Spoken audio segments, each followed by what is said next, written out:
ఇది విశాఖపట్నం వాసులు. అందుకే మొన్న కాల్చి వాత పెట్టారు విశాఖపట్నం వాసులందరూ.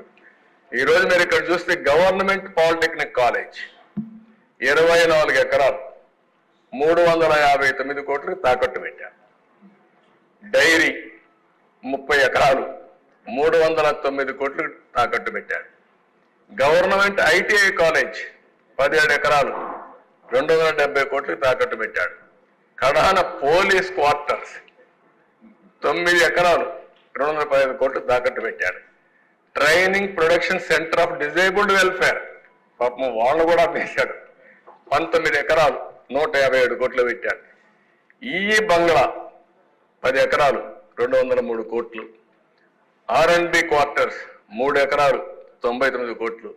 కడాన రైతు బజారు కూడా వదిలిపెట్ల 4 ఎకరాలు అంటే 90 కోట్లకు తాకట్టు పెట్టాడు.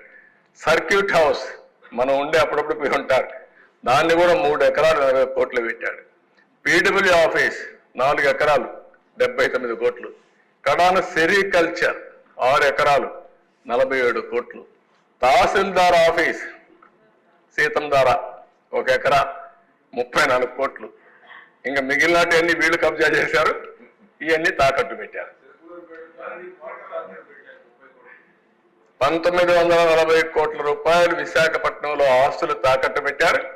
ఒక 40,000 కోట్ల ఆస్తుల్ని కబ్జా చేశారు. ఈ రెండు అదే క్యాపిటల్. అందమైన పేరు. ఇది విశాఖపట్నం వాసులు. అందుకే మొన్న కాల్చి వాత పెట్టారు విశాఖపట్నం వాసులందరూ. ఈరోజు మీరు ఇక్కడ చూస్తే గవర్నమెంట్ పాలిటెక్నిక్ కాలేజ్ 24 ఎకరాలు 359 కోట్లు తాకట్టు పెట్టారు. డైరీ 30 ఎకరాలు 309 కోట్లు తాకట్టు పెట్టారు. గవర్నమెంట్ ఐటీఐ కాలేజ్ 17 ఎకరాలు 270 కోట్లు తాకట్టు పెట్టాడు. కడాన పోలీస్ క్వార్టర్స్ 9 ఎకరాలు 215 కోట్లు తాకట్టు పెట్టాడు.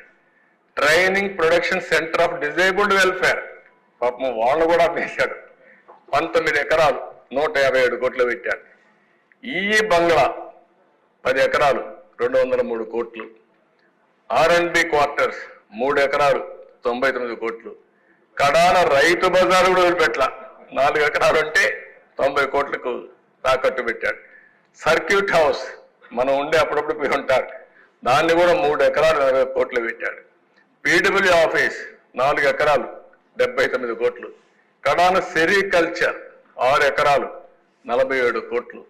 తహసీల్దార్ ఆఫీస్ సీతంధార 1 ఎకరా 34 కోట్లు. ఇంకా మిగిలినవన్నీ వీళ్ళు కబ్జా చేశారు, ఇవన్నీ తాకట్టు పెట్టారు.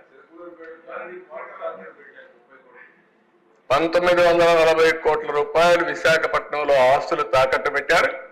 ఒక 40,000 కోట్ల ఆస్తుల్ని కబ్జా చేశారు. ఈ రెండు అదే క్యాపిటల్. అందమైన పేరు.